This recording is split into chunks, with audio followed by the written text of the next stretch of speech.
Hello दोस्तों, कैसे हैं आप सभी। लास्ट वीडियो में हमने संख्याओं को ज्ञान स्टार्ट किया था। संख्याओं के ज्ञान की श्रृंखला में हमने कुछ बेसिक संख्याओं को समझा था, क्योंकि मैंने आपको बताया था बिना संख्याओं के ज्ञान के गणित को समझना बहुत ही मुश्किल है। बहुत ही मुश्किल नहीं कहूँगा, लेकिन बेसिक तो वही होता है, जैसा कि मैंने आपको लास्ट लेक्चर में भी बोला था। चलिए पहले हम पिछले वीडियो का थोड़ा सा रिवाइज कर लेते हैं, और जिन साथियों ने वो वीडियो नहीं देखा है, डिस्क्रिप्शन में मैंने उस वीडियो का लिंक दिया हुआ है, आप वहां जाके उस वीडियो को देख सकते हैं। चलिए तो स्टार्ट करते हैं। मैं एमके सांवरिया और आप देख रहे हैं अपना प्यारा सा यूट्यूब चैनल एस गुरु। देखिए हमने एक संख्या रेखा को बनाया था। संख्या रेखा के मध्य में हमने जीरो को लिया था। जीरो के इस वाले भाग को हम RHS कहते हैं, सॉरी यहाँ पर, जिसको हम दायां पक्ष भी कह सकते हैं। इस वाले भाग को हम LHS कहते हैं, जिसको हम बायां पक्ष भी कह सकते हैं, बायां भाग भी कह सकते हैं। ठीक है, इधर जितनी भी संख्याएं आती है वो सारी की सारी कैसी संख्याएं होती है, धनात्मक संख्याएं होती है। धनात्मक 1 2 3 4 5 ऐसे चलती जाती है, कहां तक, अनंत तक जाती है। इधर आ जाएगी, इधर जितनी भी संख्याएं होंगी वो सारी की सारी ऋणात्मक संख्याएं होती है, और कहां तक जाती है, इधर भी माइनस अनंत तक जाती है। इधर प्लस अनंत तक जाती है, उधर माइनस अनंत तक जाती है। फिर हमने ये जो गिनती की संख्याओं को उठाया था, ओनली गिनती की संख्याओं को जो उठाया था, इन संख्याओं को हमने बोला था प्राकृत संख्याएं, प्राकृतिक संख्याएं। ठीक है, नेचुरल नंबर्स हमने इनको कहा था। फिर इसमें जीरो को भी हमने मिला लिया था। देखिए जीरो के बारे में बता देता हूँ, अंकों के बारे में ध्यान रखना। पिछले वीडियो में स्टार्टिंग में कुछ गलत बोलने में आया, नो करके बोलने में आया। अंकों की संख्या होती है, अंकों की संख्या, देखिए कितना इंटरेस्टिंग है। अंकों की संख्या होती है छात्रों 10। साथियों अंकों की संख्या होती है 10। 10 पहले 9 हुआ करती थी, 1 2 3 4 5 6 7 8 9। फिर इसमें एक और संख्या को, अंक को शामिल किया गया, जिसको कहते हैं शून्य। उसके बाद तो पूछो मत, जैसे मैथ्स के अंदर, गणित के अंदर एक भोकाल आ गया, वो भोकाल। जीरो, ध्यान रखें, इसके बारे में भी पूछा जा सकता है। इसके बारे में भी जनरल नॉलेज में क्वेश्चंस बन सकता है कि जीरो का आविष्कार कहाँ हुआ। तो ध्यान रखेंगे, जीरो का आविष्कार भारत में हुआ है, आर्यभट्ट ने किया है। लेकिन फिर भी देखिए विदेशी कहाँ मानेंगे, विदेशी नहीं मानते हैं। तो एक अमेरिकी गणितज्ञ हैं, अमेरिकी गणितज्ञ हैं आमिर एक्सेल। ये कहते हैं कि जीरो का आविष्कार भारत में नहीं, कंबोडिया में हुआ है। जीरो का आविष्कार भारत में नहीं, कंबोडिया में हुआ। लेकिन अगर आपके जीके में क्वेश्चन आता है साथियों कि जीरो का आविष्कार कहाँ हुआ है, तो आप लिखेंगे जीरो का आविष्कार भारत में हुआ है। ठीक है, देखिए ऐसा हमारे शास्त्रों में लिखा हुआ है, हमारे शास्त्रों में लिखा हुआ है कि रावण के 10 सिर थे। भाई ये गिनती कहाँ से आई, रावण के 10 सिर थे, ये गिनती कहाँ से आई। कहते हैं कि धृतराज के 10 पत्नियों से 100 पुत्र हुए थे, और 11वीं पत्नी से एक लड़की हुई थी। चलिए एक लड़की को तो छोड़ देते हैं, लेकिन ये 100 गिनना, मतलब इसके पीछे भी 2 जीरो आ रहे हैं, कहाँ से आए थे। तो जीरो का आविष्कार भारत में हुआ है। यहाँ मैं कोई सिद्धांत नहीं देने वाला हूँ, कोई प्रूफ नहीं देने वाला हूँ। ठीक है, सिर्फ आप इतना ध्यान रखेंगे, क्योंकि आपके जीके में अगर क्वेश्चन आता है जीरो से रिलेटेड, क्योंकि मैं गणित पढ़ा रहा हूँ, तो यहाँ जीरो की बात आ गई, तो मैंने आपको थोड़ा सा जीरो के बारे में भी नॉलेज देने के बारे में सोचा कि दे देते हैं। ठीक है, तो ध्यान रखेंगे जीरो का जो आविष्कार है वो जीरो की खोज, आविष्कार नहीं कहेंगे, जीरो की खोज भारत में हुई है। किसने की है, आर्यभट्ट ने की है।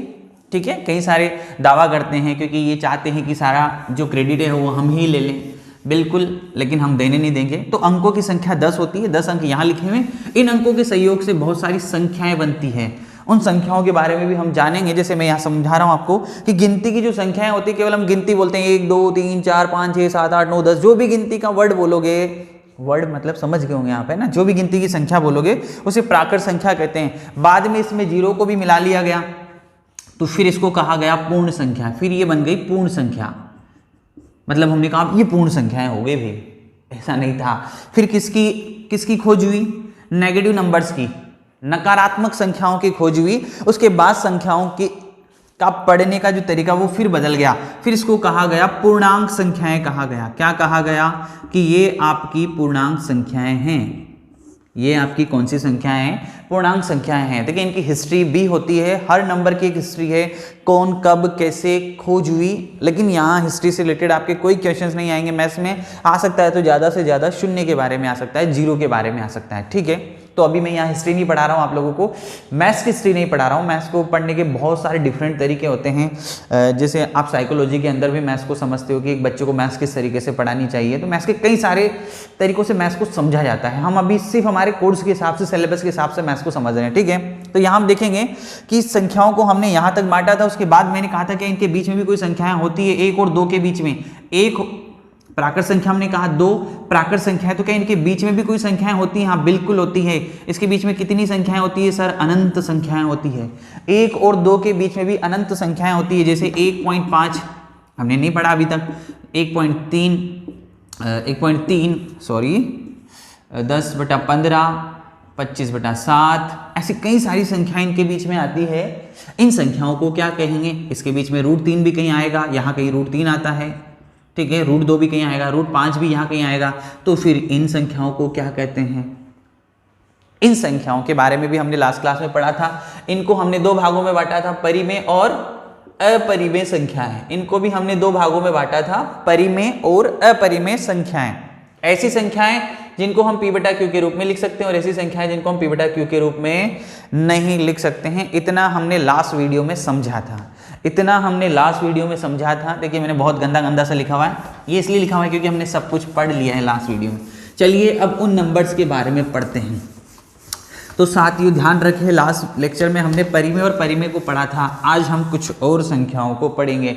यानी बेसिकली मोटे मोटे रूप में कहूँ तो संख्याओं को 2 भागों में बांट सकते हैं। देखिए बहुत ही इंटरेस्टिंग तरीके से आज हम पढ़ेंगे। अगर मैं मोटे मोटे रूप में कहूँ तो संख्याओं को हम 2 भागों में बांट सकते हैं। एक होती आपकी वास्तविक संख्याएं और एक होती है आपकी काल्पनिक संख्याएं। एक होती है साथियों आपकी वास्तविक संख्या और एक होती है आपकी काल्पनिक संख्या। वास्तविक संख्या नाम से पता चल रहा है जो वास्तव में हो, काल्पनिक संख्या जो वास्तव में नहीं हो, जो जिनकी कल्पना की गई हो। देखिए कल्पना तो इनकी भी की गई है, ठीक है, लेकिन एक्चुअल में होता क्या है दोनों को समझेंगे। मैं आपको कंफ्यूज नहीं करना चाहता हूं, इसलिए इतना डेप्थ में नहीं ले जाऊंगा, इतना गहराई से जाके नहीं पढ़ाऊंगा, क्योंकि इतनी गहराई में जाने के लिए आप एक्चुअल में मैथ्स के स्टूडेंट होने चाहिए। और मैथ्स के स्टूडेंट के साथ साथ भी आपका जो नॉलेज है वो हायर लेवल का होना चाहिए, क्योंकि हर मैथ्स के स्टूडेंट को इतना बेसिक क्लियरिफिकेशन नहीं होता है। और मैं जानता हूँ कि आप रीट के जो बच्चे इस वीडियो को देख रहे हैं, रीट के जो साथी मेरे इस वीडियो को देख रहे हैं, उनमें कई सारे आर्ट्स के हैं, कई सारे एग्रीकल्चर फील्ड के होंगे, कई सारे उसमें कॉमर्स फील्ड के भी होंगे। तो इसीलिए मैं यहाँ इतना डेप्थ में आपको ले जाऊँगा नहीं, ऊपर मोटे तौर से हम इन चीज़ों को पढ़ते हैं जो हमारे एग्जाम में आ सकती है, ठीक है। चलिए देखते हैं। संख्याओं को हमने मोटे तौर पे 2 प्रकार से बांटा हुआ है, एक आपकी वास्तविक संख्या है और एक आपकी काल्पनिक संख्या है। वास्तविक संख्याएं जो वास्तव में होती है, काल्पनिक संख्याएं जिनको हमने कल्पना की गई है।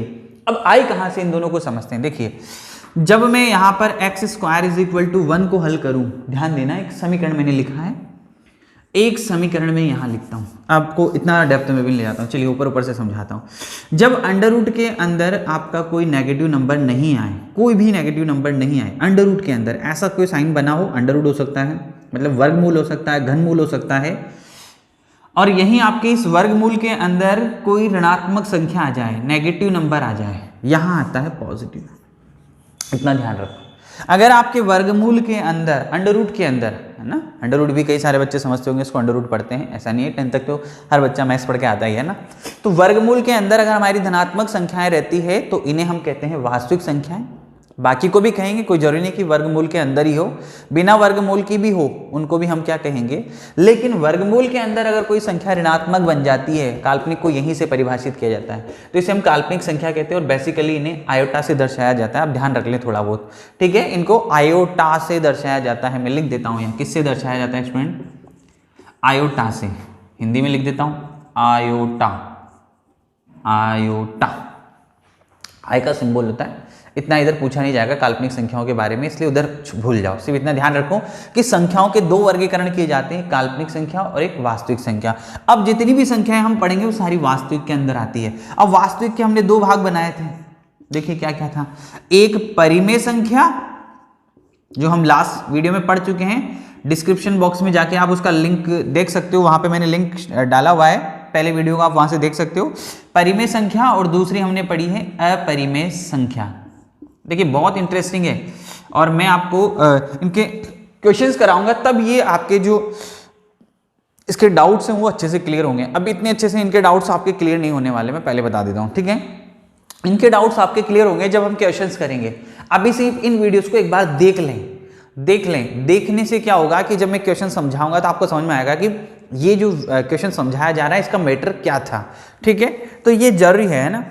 परिमेय संख्याएं और अपरिमेय संख्याएं दो भागों में हमने बांटा है। परिमेय को हमने पढ़ लिया है, जिनको हम p बटा क्यू के रूप में लिख सकते हैं और जिनको हम p बटा क्यू के रूप में नहीं लिख सकते। लेकिन यहाँ दो कंडीशन होती है, p तथा q जो है आपकी वो पूर्णांक होनी चाहिए, बिना पूर्णांक के काम नहीं चलेगा, ठीक है। और q जीरो नहीं होना चाहिए, ये भी इंटरेस्टिंग बात है। देखिए जीरो के बारे में इंटरेस्टिंग बातें देखिए, 0 0 0 0 को किसी भी नंबर से डिवाइड किया जाए, भाग दिया जाए, जीरो में किसी भी नंबर का भाग दिया जाए तो जीरो ही आता है। ध्यान रखेंगे, कुछ बहुत ही स्पेशल बातें मैं यहाँ समझा रहा हूँ, ध्यान रखेंगे।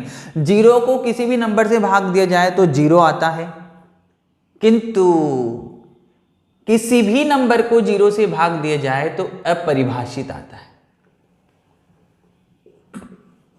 बहुत ध्यान देंगे, मतलब आता तो है, कोई मान तो आता है, लेकिन वो अपरिभाषित आता है, यानी उसको अभी तक परिभाषित नहीं किया जा सका है। मतलब मान तो है, कोई तो है, अब उस मान को क्या कहा गया, अनंत, क्योंकि अनंत भी अभी तक परिभाषित नहीं है कि अनंत क्या है। जिसका अंत ना हो वो अनंत होता है। यहाँ गणित के अंदर उसको हम कहेंगे अपरिभाषित, मैथ्स के अंदर यहाँ क्या बोलेंगे, उसको अपरिभाषित कहेंगे। यानी कोई संख्या तो आती है, कोई मान तो आता है इसको इससे भाग देने पर, वो क्या आता है ये हमें नहीं मालूम है, अभी तक परिभाषित नहीं किया गया है। तो ध्यान रखेंगे, जीरो को किसी से भाग दिया जाए तो जीरो आता है, लेकिन किसी संख्या में जीरो का भाग देंगे तो अपरिभाषित आता है। और इंटरेस्टिंग देखो, जीरो में जीरो का भाग लगा दे तो क्या होगा जीरो में जीरो का भाग लगा दे तो क्या होगा, ये आता है अनिर्धारित। ये देख लीजिए, हिंदी वर्ड में हो सकता है मुझे प्रॉब्लम आए, क्योंकि मैं मेरा हिंदी पढ़ाने से नाता बहुत पहले छूट चुका है। तो आप ध्यान देंगे, यहाँ पर मुझे हिंदी में थोड़ी दिक्कत आती है, तो आप इन शब्दों को देख लेंगे, ठीक है, आप समझ लेना अपने स्तर पे। तो यहाँ आप देखोगे कि जीरो का भाग अगर हम लगाते हैं तो अपरिभाषित आता है, लेकिन जीरो में जीरो का लगा दे तो अनिर्धारित आता है। क्या अंतर है दोनों में? दोनों के हिंदी शब्दों का मीनिंग आप खुद समझ सकते हैं। अपरिभाषित मतलब कोई मान तो आता है, लेकिन वो अभी तक परिभाषित नहीं है, और अनिर्धारित मतलब अभी तक निर्धारित ही नहीं हुआ कि इसका मान क्या आएगा। क्यों नहीं हुआ? क्योंकि हमारे गणितज्ञों को भी पता नहीं चला है कि इसका मान क्यों आएगा। इंटरेस्टिंग बात है ना, देखिए मैं समझाता हूँ। जैसे अगर मैं जीरो को जीरो से भाग लगाऊं तो कुछ टीचर ने हमें पढ़ाया कि बराबर संख्याओं को काटते हैं तो आंसर एक आता है। बताओ भाई, बताओ, जीरो को जीरो से भाग देंगे तो एक आएगा सोचिए। फिर किसी ने अभी जैसे इसके हिसाब से चले तो जीरो को किसी से भाग देते हैं तो जीरो आता है, फिर जीरो आना चाहिए मान। फिर अभी हमने पढ़ा कि किसी को जीरो से भाग देते हैं तो अपरिभाषित आता है, तो अपरिभाषित आना चाहिए, अनंत आना चाहिए। क्या मान आएगा? जीरो आएगा, एक आएगा, अनंत आएगा, क्या आएगा? अनिर्धारित है भाई, अनिर्धारित है। हमारे बड़े बड़े गणितज्ञ भी नहीं ढूंढ पाए हैं, ध्यान देंगे, हमारे बड़े बड़े गणितज्ञ भी नहीं ढूंढ पाए हैं कि इनके मान क्या आएंगे, किसके, जीरो बटा जीरो। ऐसे 7-8 अनिर्धारित रूप हैं जो हम नहीं पढ़ेंगे यहाँ पर, सिर्फ हमें जीरो से रिलेटेड पढ़ना था, पढ़ लिया हमने, ठीक है। समय आएगा तो मैं उनको भी समझा दूंगा आपको। 7-8 ऐसे निर्धारित रूप हैं जिनको हमारे गणितज्ञ ढूंढ ही नहीं पाए, ठीक है। मैं भी नहीं ढूंढ पाया अभी तक, चलो मैं गणितज्ञ नहीं हूँ वैसे। चलिए आगे बढ़ते बेटा।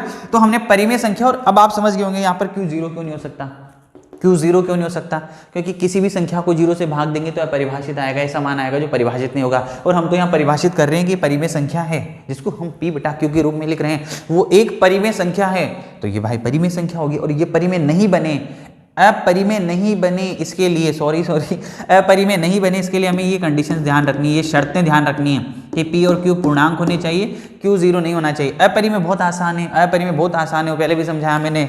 अंडर रूट के अंदर क्या आ जाए, पूर्ण वर्ग संख्या नहीं आती हो, पूर्ण वर्ग संख्या नहीं, अपूर्ण वर्ग संख्या। कौन सी है? अपूर्ण वर्ग संख्या। अंडर रूट के अंदर अगर अपूर्ण वर्ग संख्या आ रही है, यानी ऐसी संख्या जिसका वर्गमूल नहीं निकलता हो, जिसका घनमूल नहीं निकलता हो, घनमूल अगर घनमूल में आ गया तो जिसका घनमूल नहीं निकलता हो, चतुर्थ मूल जिसका चतुर्थ मूल नहीं निकलता हो, पंचमूल जिसका पांच मूल नहीं निकलता हो, षष्ठ मूल जिसका षष्ठ मूल नहीं निकलता हो, यानी जो भी संख्याएं इस जाल को पार करके, यहाँ कुछ भी आ सकता है, यहाँ अगर 3 लिखा हुआ है तो उसको घनमूल पढ़ते हैं, यहाँ 4 लिखा है तो उसको चतुर्थमूल पढ़ते हैं, यहाँ 5 लिख दें, 1 लिखा हो, 1 नहीं लिखा होगा इसे, इनका मान कम से कम 2 होता है, 2 को वर्गमूल पढ़ते हैं और 2 लिखा नहीं जाता है, केवल ऐसे लिखा हुआ तो ये वर्गमूल है, तो इसका मतलब यहाँ 2 लिखा होता है। अगर यहाँ 3 लिख दें तो घनमूल बन जाता है, ध्यान रखेंगे ये बात भी आप, है ना।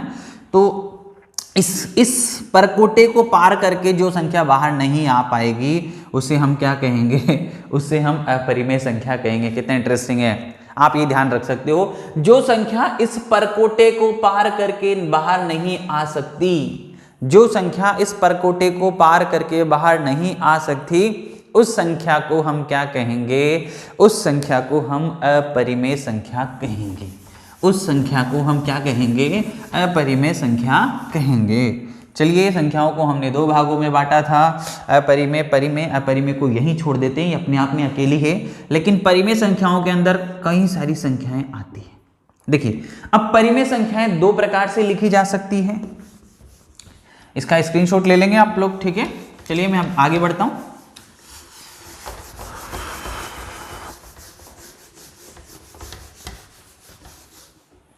परिमेय संख्याओं के अंदर आते हैं अब हम, ठीक है, संख्याओं के आगे बढ़ते हैं, उसमें हम परिमेय संख्या लेते हैं। बहुत ही इंटरेस्टिंग होने जा रहा है अपना ये वीडियो, ठीक है। देखिए यहाँ पर परिमेय संख्याओं को हम ले लेते हैं, तो परिमेय भी 2 प्रकार से लिखी जाती है, एक भिन्न के रूप में आपको मिले और एक अभिन्न, मतलब कोई नंबर संख्या पूर्णांक के रूप में आपको कोई संख्या मिले, पूर्णांक। देखिए यहाँ पे यानी जैसे 3/4 लिखा हुआ है, तो क्या ये परिमेय संख्या है? हाँ ये परिमेय संख्या है, क्योंकि 3 आपका क्या है, 3 आपका क्या है, 3 यहाँ आपका बोलिए एक पूर्णांक है, 4 भी एक पूर्णांक है। -5/4 क्या परिमेय संख्या है? बिल्कुल एक परिमेय संख्या है। 3 सही 1/2 आपकी परिमेय संख्या है, बिल्कुल एक परिमेय संख्या है। क्यों? क्योंकि इसको मैं लिख सकता हूँ 3 दूने 6 और 1 7/2 लिख सकता हूँ, 7/2 तो 7/2 लिख सकता हूँ। पूर्णांक में जिनमें भिन्न में नहीं बनते, जैसे -5, -4, -10, 11, 12, 100, 1000 इत्यादि, क्या ये भी आपकी परिमेय संख्या है? हाँ बिल्कुल ये भी एक परिमेय संख्या है। पर सर ये तो P/Q के रूप में नहीं है, मतलब है भाई है, इनके नीचे 1 लगा दो, सभी के नीचे क्या लगा दो, इन सभी के नीचे क्या लगा दो, 1 लगा दो, तो ये भी परिमेय संख्याएं हैं। देख सकते हो आप, ये पूर्णांक है, ये भी पूर्णांक है, ये भी पूर्णांक है, ये भी पूर्णांक है, और नीचे 0 नहीं आ रहा है, नीचे 0 नहीं आ रहा है। मैं आपसे कहूँ बताइए क्या इनमें से कौन सी पूर्णांक संख्या, सॉरी इनमें से कौन सी परिमेय संख्या नहीं है? 3/0, 0/4, 5/3 एंड -√4/3। चलिए बताइए इनमें से कौन सी परिमेय संख्या नहीं है? वीडियो को पॉज करके कमेंट बॉक्स में आंसर दे सकते हैं आप, ठीक है। तो देखिए 0/4 इसको हल कर सकते हैं हम, 0 आ रहा है, और 0 एक परिमेय संख्या है, क्योंकि ये किसके अंदर आता है, पूर्णांक के अंदर आता है। 0 एक परिमेय संख्या है। 5/3 ऊपर पूर्णांक है, नीचे पूर्णांक है, एक परिमेय संख्या है। ये देखिए ये परकोटे से बाहर आ सकता है, मैंने कहा था ना जो परकोटे को पार ना कर सके, ये परकोटे से पार आ रहा है, ये हो जाएगा 2/3। 4 का वर्गमूल होता है 2। आपको मैं वर्ग वाली सीरीज पढ़ाऊंगा, वर्ग याद करना सिखाऊंगा, बाय ट्रिक भी सिखाऊंगा और बाय मेथड भी सिखाऊंगा, क्योंकि आपको वर्ग और वर्गमूल अच्छे से आने चाहिए, घन और घनमूल अच्छे से आने चाहिए, अगर आपको अपनी मैथ्स इंप्रूव करनी है, फास्ट करनी है तो, ठीक है। चलिए 3/0 अपरिभाषित है, तो ये एक परिमेय संख्या नहीं होगी, बाकी तीनों परिमेय संख्याएं होगी, बाकी तीनों परिमेय संख्याएं होगी। बहुत ढेर सारे क्वेश्चंस करेंगे हम, कई सारे क्वेश्चंस मैं आपको करवाऊंगा, ठीक है। अब भिन्न में भी हम कई सारी भिन्नों में इनको बांट लेते हैं, जैसे आपकी एक हो गई सरल भिन्न, बिल्कुल आसान, जैसी ये ऊपर लिखी हुई है ना, इसी को सरल भिन्न कहेंगे। दूसरी हो गई आपकी मिश्र भिन्न, मिश्र भिन्न जैसे ये वाले लिखे हुए हैं, 3 सही 1/2, है ना, थोड़ा बहुत आप पढ़ के आए हो, है ना। भिन्नों को यहीं छोड़ देते हैं। पूर्णांक में भी हमने अभी 2 प्रकार से पूर्णांकों को ले सकते हैं, धनात्मक पूर्णांक, और दूसरा ले सकते हैं ऋणात्मक पूर्णांक। दूसरा ले सकते हैं छात्रों हम ऋणात्मक पूर्णांक, ठीक है। दूसरा क्या ले सकते हैं हम, ऋणात्मक पूर्णांक। अब ऋणात्मक में हमने ऋणात्मक संख्याएं पढ़ ली, -3, -4, -5, -6, -7, -8, अनंत तक, अनंत तक, ये सब पूर्णांक। पूर्णांक ध्यान रखना, शब्दों को पकड़ करना है, पूर्णांक संख्याएं, ठीक है। तो इनको हम ऋणात्मक पूर्णांक कहेंगे, इनको भी यहीं छोड़ देते हैं। अब आ जाते हैं धनात्मक पूर्णांक। धनात्मक पूर्णांक में 1, 2, 3, 4, 5, 6, 7 ऐसे अनंत तक जो जाती हैं, पूर्णांक मतलब गिनती की संख्या है, ऋणात्मक गिनती की संख्या है ऋणात्मक पूर्णांक, धनात्मक गिनती की संख्या है धनात्मक पूर्णांक। देखिए इंटरेस्टिंग बात देखिए, पूर्णांक तो आया, पूर्णांक में धनात्मक संख्याएं, धनात्मक गिनती की संख्याएं भी होती है, ऋणात्मक गिनती की संख्याएं होती है, साथ में क्या होता है, जीरो होता है, साथ में क्या होता है, जीरो। जीरो यहां हमने नहीं लिखा तो जीरो कहां गया भाई, जीरो पूर्णांक में नहीं आता है क्या, जीरो पूर्णांक में जरूर आता है, लेकिन ना वो धनात्मक पूर्णांक में आता है ना वो ऋणात्मक पूर्णांक में आता है। तो नोट करेंगे जीरो के बारे में एक और इंटरेस्टिंग बात हमें मिली, क्या मिली है कि जीरो ना तो धनात्मक पूर्णांक होता है ना ही ऋणात्मक होता है, मतलब जीरो ना तो धनात्मक संख्या के अंदर लिया जाता है ना ही ऋणात्मक संख्या के अंदर लिया जाता है। जितने भी मैं नोट लिखा हूँ इंटरेस्टिंग, इन्हीं से ही क्वेश्चन पुटअप होगा। पहले बता देता हूँ, अगर संख्याओं के ज्ञान में क्वेश्चन बना, कितनी मैं बहुत लंबे लंबे वीडियो आपको पढ़ा दूं भले, पर जो जो मैं मेन पॉइंट समझाता जा रहा हूँ उन्हीं में से क्वेश्चंस बनेंगे, ठीक है।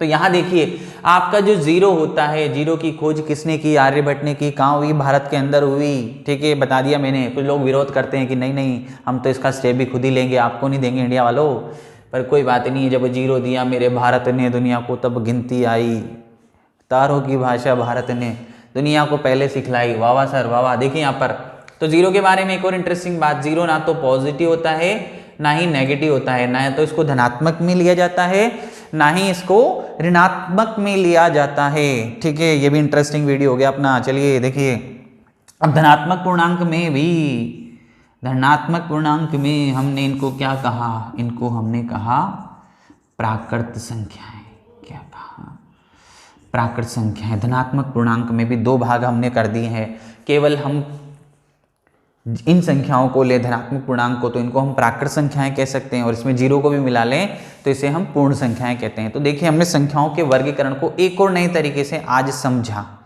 तो अब मैं इनको वेन डायग्राम के थ्रू आपको समझाता हूं। देखिए हम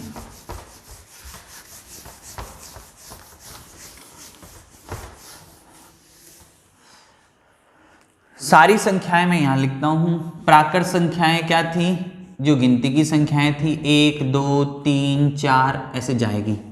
पूर्ण संख्याएं क्या थी, पूर्ण संख्याएं जीरो को भी मिला दो, 1 2 3 4 5। पूर्णांक संख्याएं क्या थी आपकी, पूर्णांक संख्याएं थी माइनस वाली भी इसमें ले लो, -3 -2 -1 0 1 2 3 ऐसे अनंत तक चली जाएगी। उसके बाद परिमेय संख्याओं को पढ़ा। परिमेय संख्याएं क्या होती हैं, जिनको हम p बटा, यानी ये जितनी भी संख्याएं हैं ये सारी परिमेय भी है। फिर अपरिमेय पढ़ी, ये अलग से होती है हमारी अपरिमेय संख्याएं, जिनको p बटा q के रूप में लिख सकते हैं। p तथा q आपका पूर्णांक होता है, ठीक है। फिर अपरिमेय संख्याओं के बारे में पढ़ा, जिनको p बटा q के रूप में नहीं लिख सकते हैं। फिर हमने वास्तविक संख्याओं के बारे में पढ़ा। वास्तविक संख्याएं जो अपरिमेय और परिमेय दोनों से मिलके बनी होती हैं, और परिमेय के अंदर ही सब कुछ आती है। देखिए यहाँ पर मैंने आप लोगों से कहा कि ये गोला, देखिए यहाँ पर ये गोला प्राकृत संख्याओं को दर्शाता है। तो ये गोला किसको दर्शाएगा, क्या ये पूर्णांक को दर्शाएगा, क्या बिल्कुल पूर्ण को दर्शाएगा, क्या बिल्कुल दर्शाएगा, बिल्कुल दर्शाएगा। क्यों, क्योंकि जितनी भी प्राकृत संख्याएं होती है वो सारी की सारी पूर्ण संख्याएं होती है। देख सकते हो आप, ये सारी की सारी संख्याएं इसमें भी आ रही है। तो यहाँ से एक क्वेश्चन और बना, बहुत इंटरेस्टिंग, नोट करेंगे समझेंगे। आपको लग रहा होगा सर घुमा फिरा के बार बार वही बातें बोल रहे हैं, वही तो बातें बोल रहे हैं। नहीं बोल रहा हूँ मैं, इतने मैटर क्लियर करवा रहा हूँ आपके, इतने मैटर क्लियर करवा रहा हूँ कि जब आप क्वेश्चंस करेंगे तब आपको समझ में आएगा कि सर ने एक्चुअल में पढ़ाया क्या था। ध्यान देंगे, ठीक है, यहाँ पे ध्यान देंगे। आपकी जितनी भी प्राकृत संख्याएं वो सारी की सारी किसके अंदर आ रही है, पूर्ण संख्याओं के अंदर आ रही है। जितनी भी प्राकृत संख्याएं सारी की सारी पूर्ण संख्याओं के अंदर आ रही है। देखें आप, तो इस टाइप के वेन डायग्राम वाले क्वेश्चंस भी हमारे बनते हैं।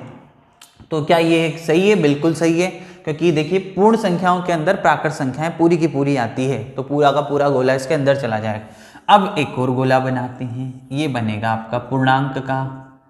बिल्कुल देखिए यहाँ पर सारी प्राकृत संख्याएं इसके अंदर आ रही है, ये आ रही है यहाँ से, देखो यहाँ पर पूर्णांक संख्याएं भी इसके अंदर आ रही है, पूरी की पूरी इसके अंदर आ रही है। देखिए यहाँ पे तो पूर्णांक संख्याओं के अंदर पूर्ण संख्याएं भी आती है और अपरिमेय संख्याएं। अभी मैंने आपको दो भागों में परिमेय संख्याओं को बांट के दिखाया था। जितनी भी परिमेय संख्याएं होती है उनको दो भागों में हमने बांटा था। परिमेय संख्याओं के अंदर सब कुछ आता है, सब कुछ, कोई भी क्वेश्चन हो तो आप मुझसे पूछ सकते हो। तो परिमेय संख्याओं का गोला कुछ इस तरीके से बन जाएगा, क्योंकि परिमेय संख्याओं के अंदर पूर्णांक संख्याएं भी आती है, पूर्ण संख्याएं भी आती है और प्राकृत संख्याएं भी आती है। सारी की सारी संख्याएं परिमेय संख्याओं के अंदर आती है। अब अपरिमेय संख्याओं के अंदर करेंगे क्या? नहीं, अपरिमेय को मैं अलग बनाऊंगा, अपरिमेय संख्याओं का गोला मैं अलग से बनाऊंगा। ध्यान देंगे अच्छे से, अपरिमेय संख्याओं का गोला मैं अलग से बनाऊंगा। और फिर इंटरेस्टिंग बात देखो स्टूडेंट, यहां पर एक और गोला बनाएंगे बड़ा सा, जिसमें परिमेय को भी लेंगे और अपरिमेय को भी लेंगे, परिमेय को भी लेंगे और अपरिमेय को भी लेंगे। और इस गोले को क्या बोलेंगे? इस गोले को कहेंगे वास्तविक संख्या। इस गोले को क्या कहेंगे? इस गोले को कहेंगे हम वास्तविक संख्या। ठीक है, इस गोले को हम कहेंगे वास्तविक संख्या कहेंगे। कितनी इंटरेस्टिंग बात है। अब और चले जाओ, ये जितनी भी वास्तविक संख्याएं हैं ये भी किसके अंदर आती है? ये सब आती है सम्मिश्र संख्या के अंदर। ध्यान देंगे, एक और नई संख्या, सर ये तो समझा ही नहीं आपने, आपको अभी समझ में आ जाएगी। ये सब किसके अंदर आती है? सम्मिश्र संख्याओं के अंदर। वास्तविक से अलग यहाँ इसके अंदर एक गोला और आप बना सकते हो किसका? काल्पनिक संख्याओं का। और इन्हीं गोलों से कई सारे अलग अलग तरीके से गोले बन के क्वेश्चंस बनेंगे। इन्हीं गोले से अलग अलग क्वेश्चंस बनेंगे आपके। देखिए यहाँ पर आपकी जितनी भी प्राकृत संख्याएं हैं वो सारी की सारी किस संख्या के अंदर आती है?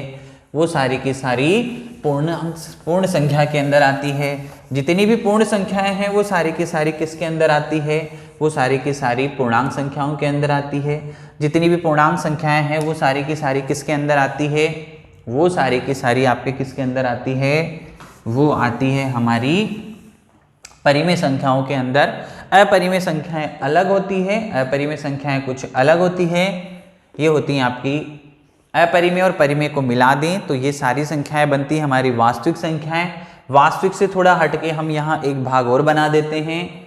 वास्तविक से हटके इसको कहेंगे काल्पनिक भाग। और आपका ये जो काल्पनिक भाग है और ये जो पूरा वास्तविक भाग इसके अंदर आ रहा है, इसको कहते हैं सम्मिश्र संख्या। इसको कहते हैं छात्रों सम्मिश्र संख्या। ठीक है, अब संख्याओं के कुछ और प्रकार हम पढ़ेंगे लेकिन नेक्स्ट वीडियो में। ठीक है, और उसके बाद में क्वेश्चंस की एक सीरीज लेके आऊँगा जिससे रिलेटेड जो 3 वीडियो हम पढ़ लेंगे। एक वीडियो आपका डिस्क्रिप्शन में है, आप वहाँ जाके उसका लिंक देख सकते हैं लिंक के थ्रू। एंड एक वीडियो आपका ये हो गया। अगले वीडियो में हम क्या करेंगे? संख्याओं का जो बची हुई संख्या है उनका ज्ञान प्राप्त करेंगे। एंड आफ्टर देन मैं इससे रिलेटेड क्वेश्चंस करवाऊंगा, पिछले रेट में आए हुए और अभी आने के जिनके चांसेस है। ठीक है, तो इस वीडियो को आज यहीं स्टॉप करता हूँ। आपको ये कितना पसंद आता है ये मुझे कमेंट बॉक्स में लिखें, क्योंकि मुझे फर्स्ट वीडियो के बाद काफ़ी रिक्वायरमेंट आई है कि सर और वीडियोस बनाइए। आपका पहला वीडियो मुझे हमें बहुत अच्छा लगा है, तो मैं और वीडियोस बनाऊंगा। और आप ऐसे ही मुझे आपके इस चैनल को प्यार देते रहें। इसको लाइक करें, शेयर करें अपने दोस्तों के साथ, क्योंकि जितना ज़्यादा शेयर करेंगे आप उतना ही ज़्यादा मैं मोटिवेट होऊंगा आपके लिए वीडियो बनाने के लिए। और मैं कई सारे वीडियोस आपके लिए बनाऊंगा और कोशिश करूंगा कि आपके कंप्लीट सिलेबस को कंप्लीट कर सकूं, क्योंकि चांसेस है कि एग्ज़ाम डेट आगे बढ़ सकती है, ऐसा सुनने में आ रहा है। तो एग्ज़ाम डेट अगर आगे बढ़ती है तो अपने पास रिविज़न का भी काफ़ी टाइम रहेगा। तो काफ़ी सारी चीज़ें मैं आपकी क्लियर करवाने की कोशिश करूँगा। ठीक है, थैंक यू।